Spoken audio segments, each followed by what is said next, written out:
Good morning, everyone. I was very enthusiastic to hear that some of you have had our beer before, so thank you for that. I will, on that note, I need to start with an apology. I would not be a professional in the beer industry if I didn't apologize for not having beer. It's somewhat blasphemous for any of us in the industry to go anywhere without having beer, so I do apologize for that. But luckily our neighbors over on the east side are providing you with great caffeine back there. So what I would like to do this morning at least is take you on a bit of a journey, a climate journey. When I told Ben that I wanted to talk about climate, I had a lot of things in mind. Climate is dynamic environmentally. We talk about the climate a lot, it's in the news.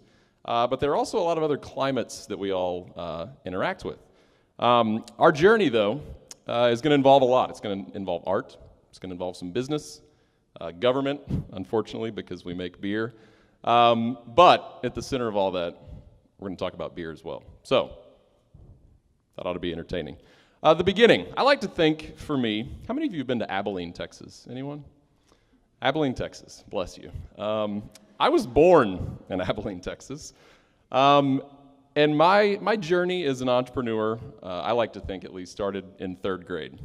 Sounds bizarre. But in Abilene, in third grade, it was 1988. Great year to be in third grade, right?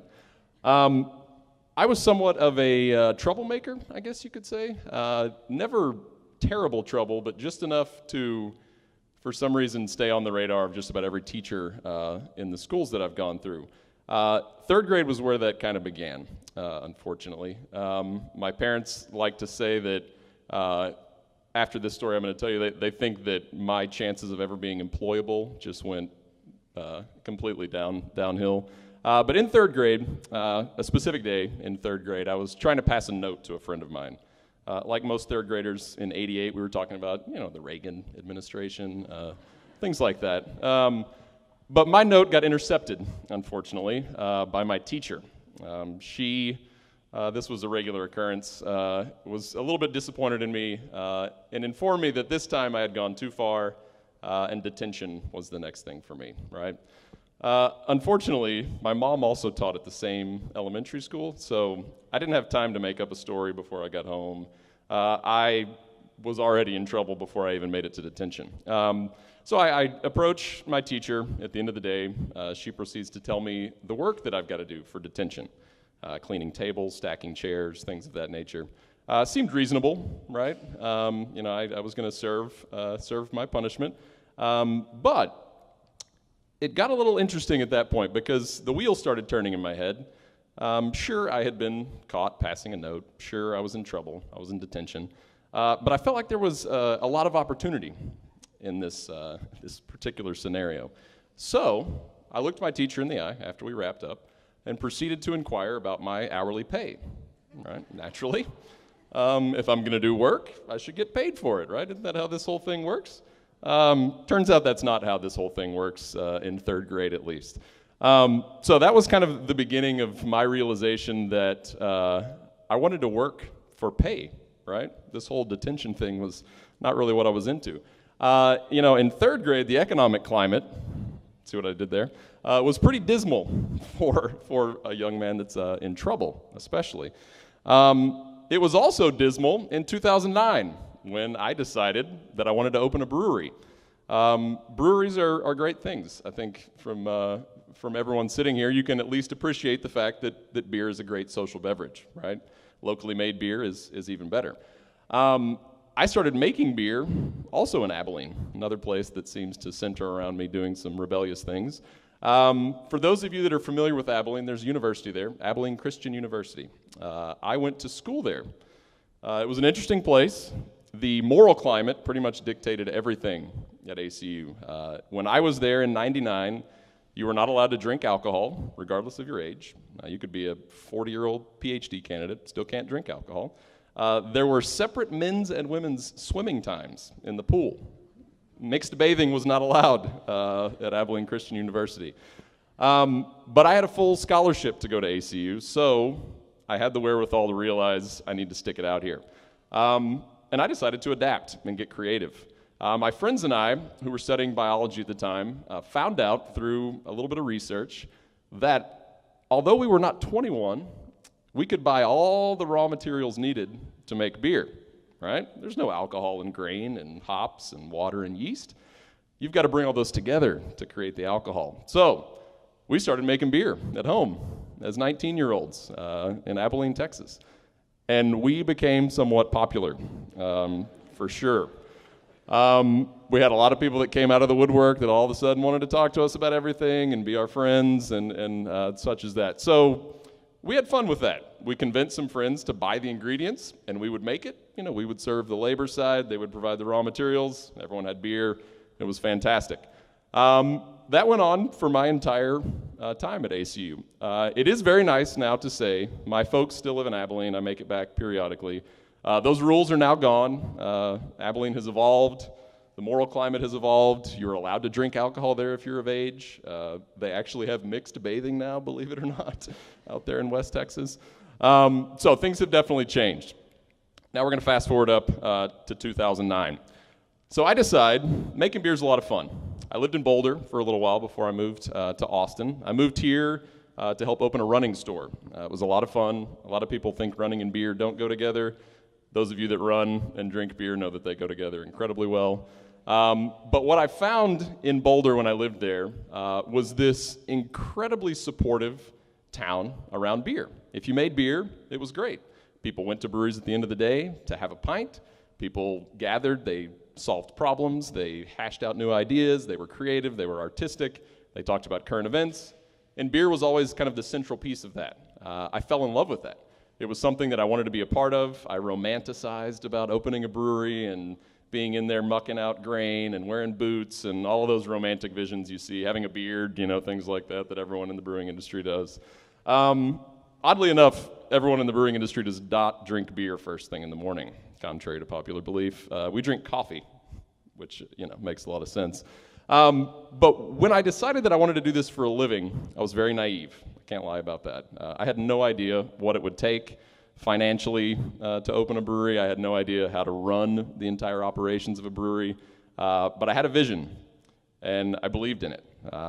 And I like to look back at it now and laugh at how naive I was, because it was an incredibly, incredibly romantic vision that materialized very quickly into this is ridiculous. Why am I this far into this?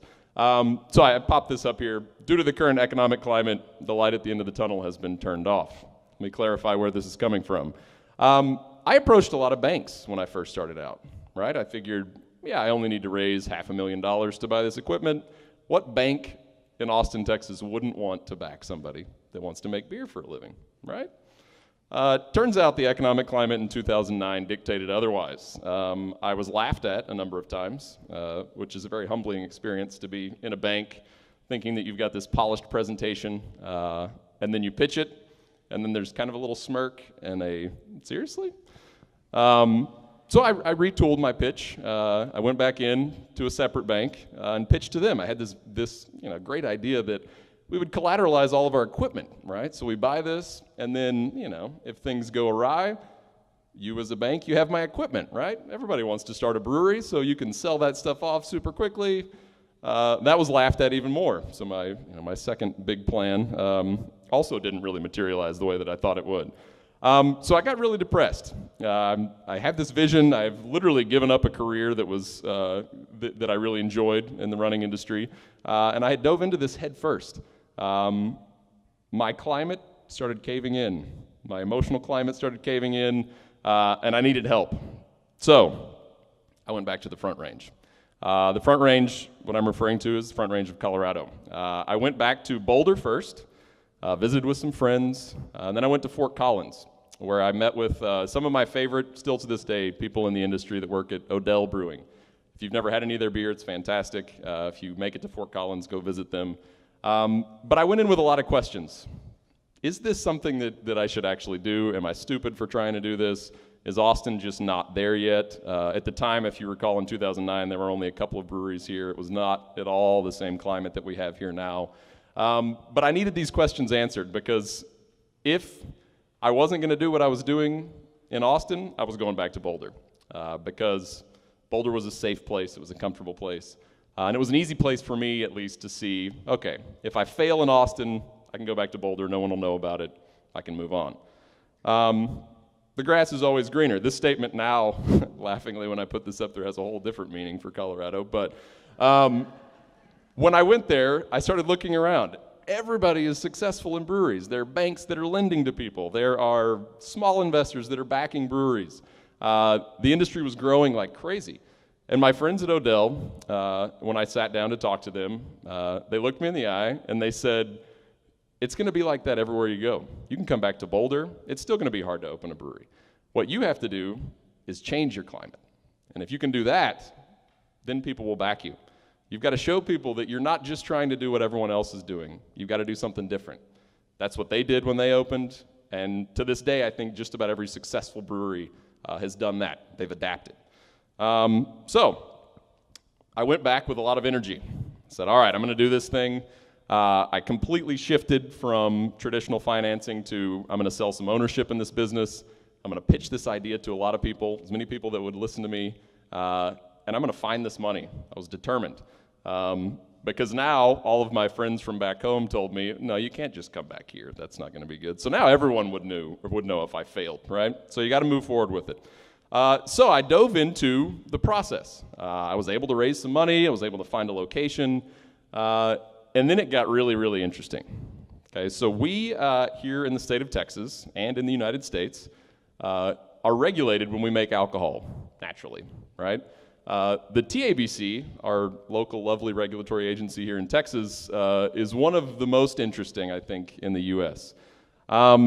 So I joke when I talk to people about who regulates our industry, and pretty much everyone does. And every month when I sit down to pay the taxes that we have to pay on our alcohol, it's like the worst time of the month for me because I get angry about everyone regulating it. But at the end of the day, we've got to have that, right? So I started navigating through the process. I went down to the TABC's office, asked them, how do I do this? I'm going to start a brewery. Isn't that cool? What do I need to do?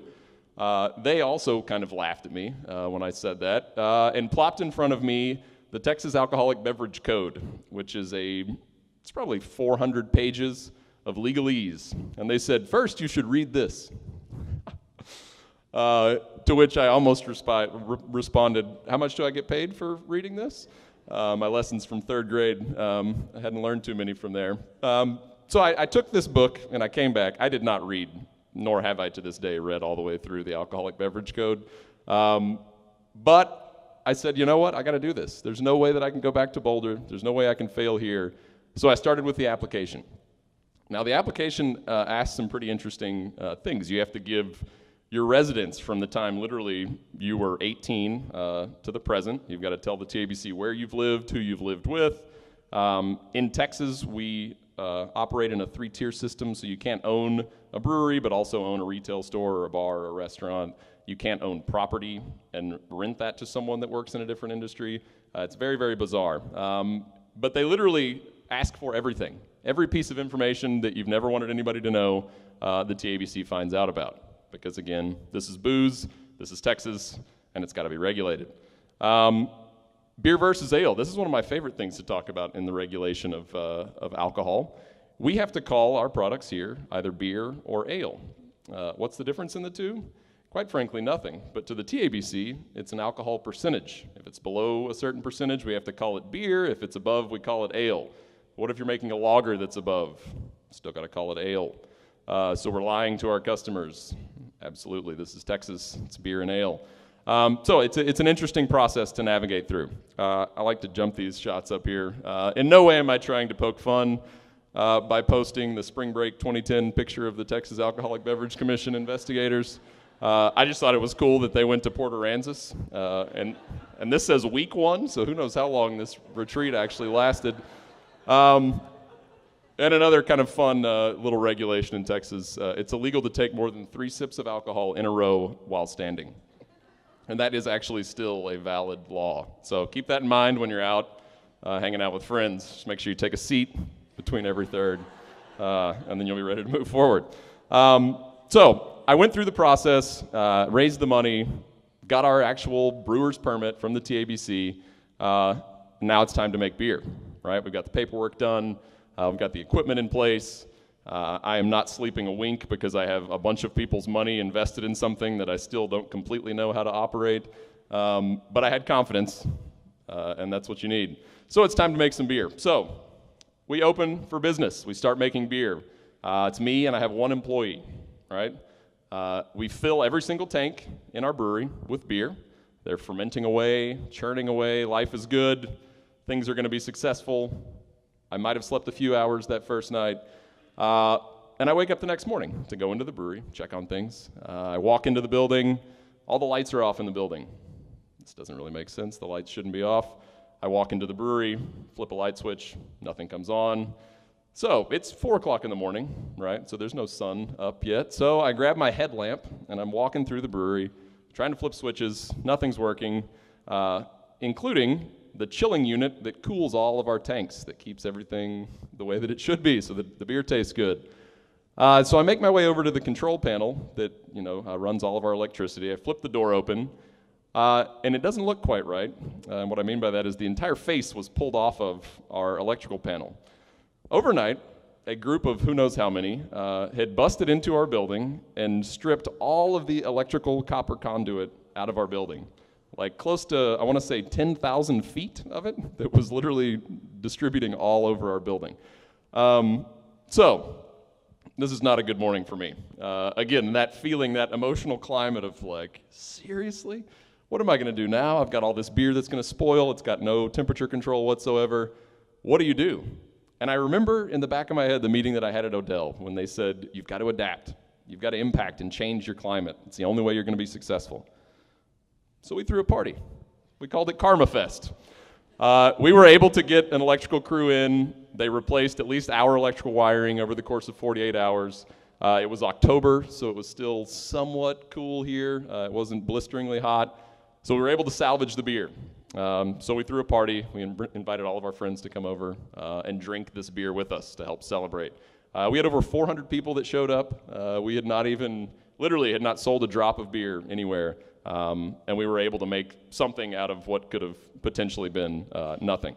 But even after that party, I remember sitting there thinking, why in the hell did I do this?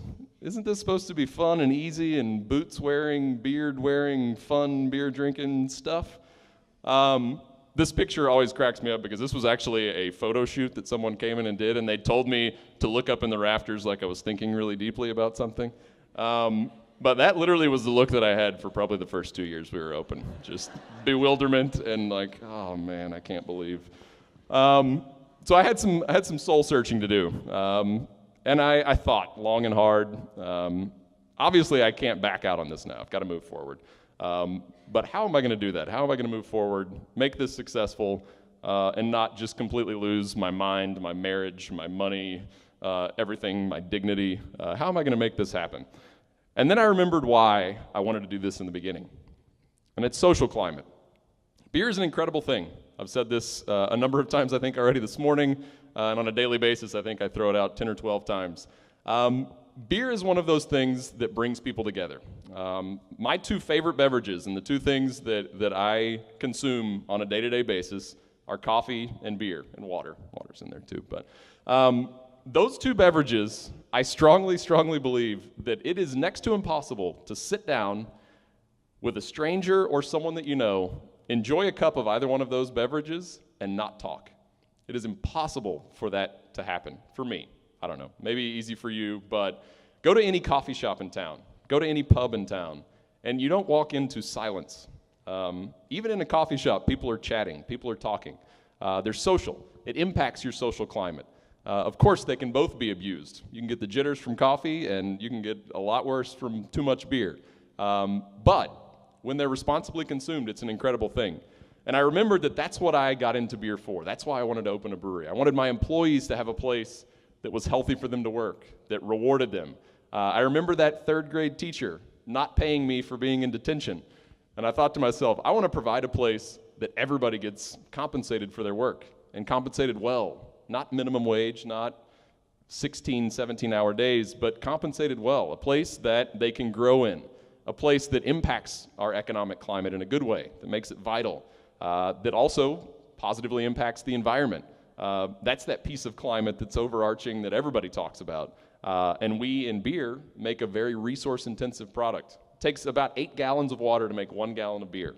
That is not a sustainable model, as I like to say. So it's important that those of us that make this product keep an eye on that, because you can impact your climate. You can be that change that you want to see. And for me, that's what I thought about when I kept telling myself, you're an idiot for doing this. You've got all this money tied up in equipment that obviously no bank cares about, nobody wants to buy. Why are you doing this? This was why. And this, to this day, has shaped everything that we have done at Hops and Grain, because social climate is what convinces you to buy our product. It's what makes you feel good about it, and it makes your consumption that much better, because you can believe in and support and feel good about those that you are buying from. So impacting climate. Let's fast forward a few years. As I mentioned, Abilene has progressed quite a bit. You can now drink alcohol at ACU. You can mix bathe. You can do all those great things that the rest of the world has been doing for a long time. And in Texas, our TABC regulatory climate has shifted dynamically because we as brewers stood up against the distribution lobby, which is who writes all the rules in this state. We fought that through the legislature. When I opened Hops and Grain, you could not sell beer directly to a customer at your brewery. People could come in, they could take a tour, they could buy merchandise, but they couldn't buy beer from us, which to me seems fairly, still to this day, pretty ridiculous. You can do that now. You can sell a pint of beer to someone in a tap room. You still can't sell it to go. We've got a long way to go. But the regulatory climate is changing. The economic climate right now, all of these banks that I approached before, 4 years ago, now, oddly enough, are reaching out to me. I have not carried on a conversation with any of them because, of course, I'm still a little bitter about where were you 4 years ago when I needed this money? You laughed at me. But what we've found is incredible partners locally that have helped us grow, provided us with capital to grow. The economic climate is great. It's shifted because those of us that start small businesses and those of us that work for businesses, we work hard. We try to impact that. And when you work hard and when you spend your dollars in the right place, I think you impact the economy. Legislatively for us, incredible stuff is happening. We can sell beer, as I mentioned. The beer and ale thing has finally kind of shuffled away. You still have to have it on your paperwork, your application. I guess that was the TABC kind of giving in a little bit, but not completely. But on your product, you can now call something a porter or a lager or an IPA without having to state beer or ale on the actual packaging. Sounds ridiculous, but it's a big thing for us. And again, back to that, where were you 3-4 years ago when I needed this, TABC, when you laughed at me and handed me this big book and said, go read this for yourself? So what I hope, at least, that some of you have taken from this, and what I continue to challenge myself with moving forward, is that climate is everywhere. Everything that you involve yourself in has a climate, right? And we can all impact that climate. You can inspire your climate. You can be something that's different. We don't have to follow in the same footsteps as everyone before us. Part of being creative, I think, is identifying that climate and then doing something about it. So, my challenge this morning is one, to drink beer, because it's a great thing for you. Enjoy coffee as well. And through those things, hopefully your creativity and inspiration will shine through so that you can create your own climate, develop your own climate, and impact, ultimately, your own climate.